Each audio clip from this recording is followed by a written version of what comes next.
Detroit, November 3rd, 1976. Elvis was in the middle of Love Me Tender when a belligerent drunk stood up and shouted something that made the entire Cobo Arena freeze. What he yelled was so shocking, so personal, that it could have destroyed Elvis's career. But what the King did next became the most legendary moment in rock and roll history. This story reveals the night when Elvis Presley faced his greatest public humiliation and turned it into his most triumphant performance. It's a tale of quick thinking, southern grace, and the power of music to transform even the ugliest situations into something beautiful. Subscribe to Elvis Presley Legacy Stories, because these are the moments that separate legends from mere celebrities. And if this story moves you, share it, because the world needs more examples of how to handle conflict with dignity and wisdom. November 3rd, 1976. The Cobo Arena in Detroit was packed to capacity with 15,000 screaming fans, all waiting to see the King of Rock and Roll in what many were calling his finest tour in years. Elvis was in peak form that autumn, his voice strong and clear, his stage presence commanding every eye in the massive venue. But nobody in that arena could have predicted what was about to unfold. The evening had started perfectly. Elvis opened with his usual high-energy numbers, CC Rider and That's All Right, working the crowd into the familiar frenzy that made his concerts legendary. The audience was electric, responding to every hip swivel, every raised eyebrow, every note that poured from his soul. Little did they know they were about to witness something that would test the King's character like never before. Sitting in the 15th row, center section, was Vinnie Morrison, a 34-year-old auto worker from downriver Detroit who had been drinking heavily since noon. Vinnie wasn't just drunk, he was angry, bitter, and looking for a fight. He'd lost his job at the Ford plant 3 weeks earlier. His wife had filed for divorce the previous month, and he was drowning his sorrows in a bottle of Jack Daniels he'd smuggled into the arena. Tonight, he had chosen Elvis Presley as the target for all his rage. For the first hour of the concert, Vinnie had been relatively quiet, just another face in the crowd. But as Elvis began to slow things down for the more intimate portion of his set, something in Vinnie snapped. The alcohol had loosened his inhibitions, and years of built-up resentment were bubbling to the surface. He was about to do something that would shock everyone in that arena. Elvis walked to center stage, adjusting his microphone for Love Me Tender, one of his most beloved ballads. The arena fell into that familiar, hushed anticipation that came when the King was about to bare his soul. He began the opening chords on his guitar, his voice soft and vulnerable as he sang the opening lines. That's when Vinnie Morrison stood up and shattered the moment. "Hey, Elvis!" Vinnie's voice cut through the music like a rusty blade. "You're nothing but a washed-up has-been." The entire arena went dead silent. Elvis stopped singing mid-verse, his fingers stilling on the guitar strings. Security guards immediately began moving toward Vinnie's section. But what came next was even worse. What Vinnie screamed next was so vicious, so calculated to wound, that it left everyone gasping. "My wife left me for another man, and you know what she said? She said she'd rather be with anybody than listen to your pathetic old songs one more time. Why don't you just quit singing and save us all the embarrassment?" The crowd erupted in boos and shouts of anger directed at Vinnie. Some people began throwing programs and cups in his direction. Security was fighting through the crowd to reach him, but Elvis held up his hand to stop them. The King's response to this public humiliation would either make or break this moment. Elvis set down his guitar and walked slowly to the edge of the stage, his eyes never leaving Vinnie Morrison. The arena held its collective breath, wondering if they were about to witness the King lose his famous temper. Instead, what happened next would be talked about for decades. Elvis began to speak, his voice carrying clearly through the arena's sound system. "Hold on there, friend," Elvis said, his southern drawl more pronounced than usual. "Sounds like you're carrying a heavy load tonight. Why don't you tell me what's really eating at you?" The question caught Vinnie completely off guard. He had expected anger, maybe security dragging him out. Certainly not this calm, almost paternal response from the man he'd just publicly insulted. But Vinnie wasn't finished with his assault. "Don't you friend me, you sequined fraud," Vinnie shouted back, swaying slightly on his feet. "You want to know what's eating at me? I'll tell you. Men like me break our backs every day, while you prance around in your fancy jumpsuits making millions. And for what? For singing songs that don't mean nothing to nobody." A gasp went through the crowd. This was worse than heckling. This was a full-scale verbal assault on everything Elvis represented. But what Elvis did next stunned everyone in that arena. Instead of defending himself, himself, instead of having security remove this belligerent drunk. Elvis did something unprecedented. He walked to the side of the stage where the stairs led down to the audience. "What's your name, son?" Elvis asked, his voice carrying genuine concern rather than anger. "Vinnie Morrison," the drunk man replied, clearly confused by this unexpected turn of events. "Well, Vinnie Morrison from Detroit," Elvis said. "It sounds to me like you've got some things you need to get off your chest. How about you come up here and we'll talk about it like men?" The arena erupted in chaos. Half the audience was shouting, "No!" fearing for Elvis's safety. The other half was curious to see how this unprecedented situation would unfold. Security guards were frantically trying to figure out whether to intervene or follow Elvis's lead, but the king had made his decision, and nothing was going to change his mind. "Come on up here, Vinnie," Elvis repeated, gesturing toward the stage. "You've got 15,000 people's attention. Might as well say whatever it is you came here to say." Vinnie, emboldened by the alcohol and the attention, began pushing his way toward the stage. People moved aside, some booing, others watching in fascination. When he finally climbed the steps and stood face to face with Elvis Presley, the contrast was striking. Here was the king of rock and roll in his iconic white jumpsuit, calm and composed, facing down a disheveled, angry drunk who reeked of whiskey. "All right, Vinnie," Elvis said, handing him a spare microphone. "You said I should quit singing. You got something better I should be doing with my life?" The question, asked without sarcasm or hostility, seemed to deflate some of Vinnie's anger. He looked around at the 15,000 faces staring at him, suddenly aware of the enormity of the situation he'd created. But he was too drunk and too angry to back down now. "Yeah, I got something better," Vinnie slurred into the microphone.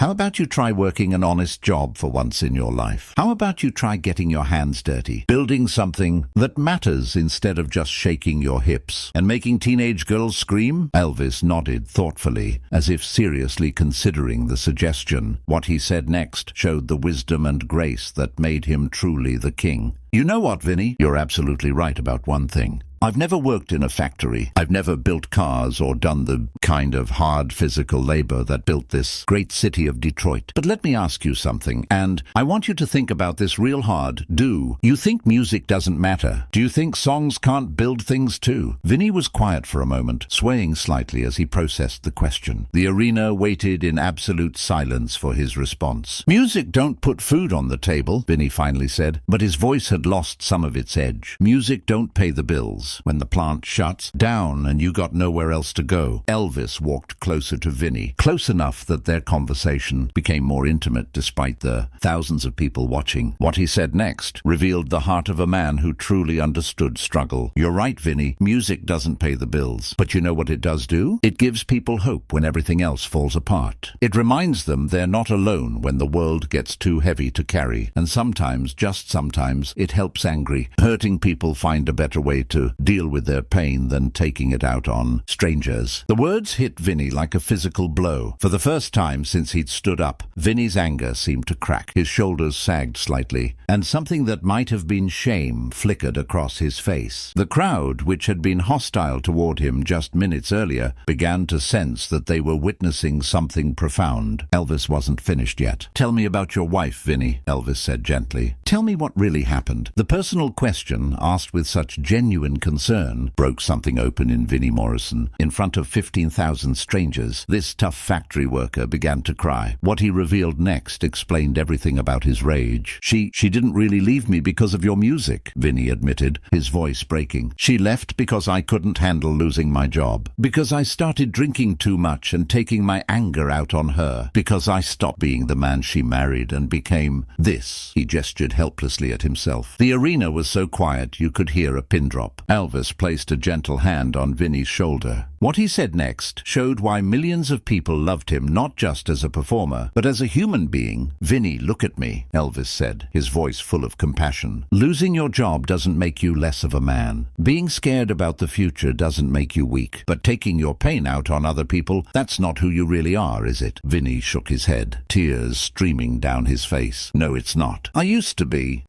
better than this." "You can be better than this again," Elvis assured him. "But first, you got to forgive yourself for being human. We all got pain, son. The question is what we do with it. What Elvis proposed next would create one of the most legendary moments in concert history. "Vinnie, I want to make you a deal," Elvis said, his voice carrying clearly through the arena. "You said I should quit singing. Well, how about this? You sing a song with me, and then we'll let these good people decide whether music still matters in this world." The suggestion was so unexpected, so generous in the face of such hostility, that the crowd erupted in applause. But Vinnie looked terrified. His response revealed just how broken he really was. "I can't sing, Elvis. I ain't got no talent. I'm just nothing." Those words, "I'm just nothing," hit Elvis harder than any insult Vinnie had hurled at him earlier. Here was the real source of this man's anger. Not hatred for Elvis, but hatred for himself. "Now you listen to me, Vincent Morrison," Elvis said, using Vinnie's full name with the authority of a father speaking to a son. "Don't you ever say you're nothing. Every person in this arena is here because they know that music, real music, comes from pain, from struggle, from people who've been knocked down and found the courage to get back up. You got more right to sing than most people." Elvis gestured to his band. "Boys, let's do He's Got the Whole World in His Hands. It's simple. Everybody knows it, and it's got room for two voices." What happened next transformed the entire atmosphere in the arena. As Elvis began playing the opening chords, something miraculous occurred. Vinnie Morrison, the angry drunk who had tried to humiliate the king of rock and roll, began to sing. His voice was rough, untrained, cracked with emotion, but it was honest in a way that reached straight to the heart. And Elvis, instead of overpowering him, sang harmony, supporting Vinnie's voice and making him sound better than he'd ever sounded in his life. "He's got the whole world in his hands," they sang together, and the entire arena joined in, their voices creating a wall of sound that seemed to lift the roof. But the most beautiful voice in that mix was Vinnie's, not because it was technically perfect, but because it was authentic, vulnerable, and completely transformed. He was no longer singing from anger, but from hope. When the song ended, the standing ovation lasted for 5 full minutes. But it wasn't just for Elvis, it was for Vinnie Morrison, the broken man who had found his voice in the most unlikely place. Elvis's final gesture would complete this transformation. "Ladies and gentlemen," Elvis announced to the crowd, his arm around Vinnie's shoulders, "I want you to meet my friend Vincent Morrison. He's a man who knows about hard work, about struggle, and about the courage it takes to face your mistakes and try to do better. He reminds me why I do what I do, not for the fame or the money, but for moments like this, when music helps us remember we're all just human beings trying to find our way." But the most remarkable part of this story was still to come. As Vinnie prepared to leave the stage, Elvis stopped him. "Hold on there, partner. I meant what I said about you having a voice that matters. How would you like to stay up here for the rest of the show? Not to perform, just to remind me and everyone here that music belongs to all of us, not just those of us who get paid for it." Vinnie nodded, too emotional to speak. For the remaining hour of the concert, he sat on a stool at the side of the stage, occasionally joining in on choruses, but mostly just representing something important, the idea that music could transform anyone, anytime, anywhere. The effect on both Elvis and the audience was profound. Elvis performed with a depth and vulnerability that night that many critics later called the finest concert of his entire career. Knowing that Vinnie was there, representing all the struggling, angry, forgotten people in the world, seemed to inspire Elvis to reach deeper into his own pain and humanity. Songs that the audience had heard hundreds of times before suddenly felt brand new, charged with meaning and emotion. When Elvis sang "Are You Lonesome Tonight?", he dedicated it to everyone who's ever felt lost and alone. When he performed "Can't Help Falling In Love," he changed the lyrics slightly, singing "Wise Men Say Only Fools Push Away," while looking directly at Vinnie. Each song became a message of hope, understanding, and redemption. The concert ended with Elvis and Vinnie embracing on stage, two men who had started the evening as adversaries and ended it as brothers. But the story was far from over. After the show, Elvis spent another hour with Vinnie backstage, learning about his life, his struggles, and his dreams. He discovered that Vinnie had once wanted to be a musician himself, but had given up those dreams when he'd gotten married and needed steady work. What Elvis did next would change Vinnie's life forever. "Vinnie," Elvis said, "I want you to have this." He handed him a guitar, not one of his stage instruments, but a personal acoustic guitar that he'd owned since his early days in Memphis. "I want you to remember tonight, and I want you to remember that it's never too late to find your voice." But Elvis wasn't finished. He also gave Vinnie something even more valuable: "I'm going to make some phone calls tomorrow," Elvis promised. "I know people in Nashville, people who work with musicians who've got stories to tell, raw, honest stories like yours. Would you be interested in making some music that matters?" 3 months later, Vincent Morrison released his first and only album, Factory Man's Blues, a collection of songs about working class life in Detroit. Elvis not only produced the album, but also sang backing vocals on several tracks, lending his legendary voice to support his friend's authentic storytelling. The album wasn't a commercial success, but it became a cult classic among musicians and critics who recognized its honesty and emotional power. More importantly, it gave Vinnie Morrison a purpose and a way to channel his pain into something creative rather than destructive. He never became famous, but he became himself again. Vinnie's wife, hearing about what had happened at the concert and seeing the positive changes in her husband, agreed to try counseling. They eventually reconciled, and Vinnie got a new job, not at a factory, but as a music teacher at a community center in Detroit, helping other struggling people find their voices through song. The man who had tried to destroy Elvis had been saved by him instead. The story of what happened that night in Detroit spread quickly through the music world. Other performers began talking about Elvis's handling of the heckler situation, not as a publicity stunt or a lucky break, but as a masterclass in grace under pressure. The incident changed how many artists approached hostile audiences. "Elvis showed us all how to turn poison into medicine," said Johnny Cash, who became a close friend of both Elvis and Vinnie in the years that followed. "He didn't just handle a heckler, he healed a broken man in front of 15,000 people. That's not showmanship, that's ministry." The ripple effects of that November night continued for years. Music therapists began citing the Detroit incident as a perfect example of how music could be used to de-escalate conflict and promote healing. Business schools started teaching case studies about Elvis's conflict resolution techniques. The story became a legend not just in music circles, but anywhere people gathered to discuss leadership, compassion, and the power of treating others with dignity, even in the worst circumstances. But perhaps the most touching aftermath came from an unexpected source. In the weeks following the concert, Elvis began receiving letters from other Vinnie Morrisons, angry, hurting people who had recognized themselves in that drunk factory worker and found hope in how Elvis had treated him. "Dear Elvis," wrote one letter from a woman in Ohio, "I saw what you did for that man in Detroit on the news. I've been struggling with depression and anger since my husband died, and I've been taking it out on everyone around me. Seeing how you showed kindness to someone who was cruel to you made me realize I need to find a better way to deal with my pain." Similar letters poured in by the hundreds. Elvis read everyone, often responding personally with words of encouragement and sometimes even making phone calls to people who seemed especially desperate. "That night in Detroit taught me something important," Elvis told his band members weeks later. "Every person who acts out in anger is really just asking for help in the only way they know how. If we can look past the anger to the pain underneath, maybe we can help them find a better way." The lesson became part of Elvis's philosophy for the rest of his career. In his remaining concerts, Elvis began paying special attention to audience members who seemed hostile or disruptive. Instead of ignoring them or having them removed, he would often engage them directly, usually with humor and compassion that transformed the negative energy into something positive. His security team was instructed to look for the Vinnie Morrisons in every crowd, not to eject them, but to give Elvis a chance to connect with them. The guitar that Elvis gave to Vinnie Morrison that night became a cherished family heirloom. When Vinnie passed away in 1998, he left it to his son, along with a letter explaining the night that changed his life. The letter, which was later published with the family's permission, provides the most detailed account of what happened backstage after the concert. "Son," Vinnie wrote, "I want you to understand that your father was once an angry, bitter man who almost threw away everything good in his life. Elvis Presley could have destroyed me that night in Detroit. He could have made me a laughingstock, had me arrested, or just ignored me until security dragged me away. Instead, he saved my life by treating me like a human being when I wasn't acting like one." The letter continued, "Elvis taught me that kindness isn't weakness, it's strength. That forgiveness isn't about letting people get away with hurting you. It's about refusing to let their hurt turn you into something ugly. He showed me that the best way to fight darkness is to shine a light, and that music, real music, music can heal wounds that medicine can't touch. Today, more than 45 years later, the Detroit incident is still studied and celebrated as one of the greatest examples of grace under pressure in entertainment history. The Cobo Arena, now Little Caesars Arena, has a small plaque backstage that reads, "In memory of the night when music proved its power to heal, November 3rd, 1976. Every person who acts out in anger is really just asking for help. Elvis Presley." But perhaps the most fitting tribute to that night exists in a small community center in Detroit. The Vincent Morrison Music Room, established after Vinnie's death by his family and friends, provides free music lessons to struggling families in the Detroit area. Above the piano hangs a photograph from that legendary night, Elvis and Vinnie singing together on stage, their faces showing the transformation from conflict to connection that can happen when someone chooses love over retaliation. The center's motto, taken from something Elvis said that night, reads, "Music belongs to all of us, not just those who get paid for it." Every November 3rd, the community center holds a special event called Finding Your Voice, where people are encouraged to share their stories of overcoming anger, addiction, and despair through music and community support. The event always concludes with everyone singing "He's Got the Whole World in His Hands," the same song that Elvis and Vinnie sang together that magical night in 1976.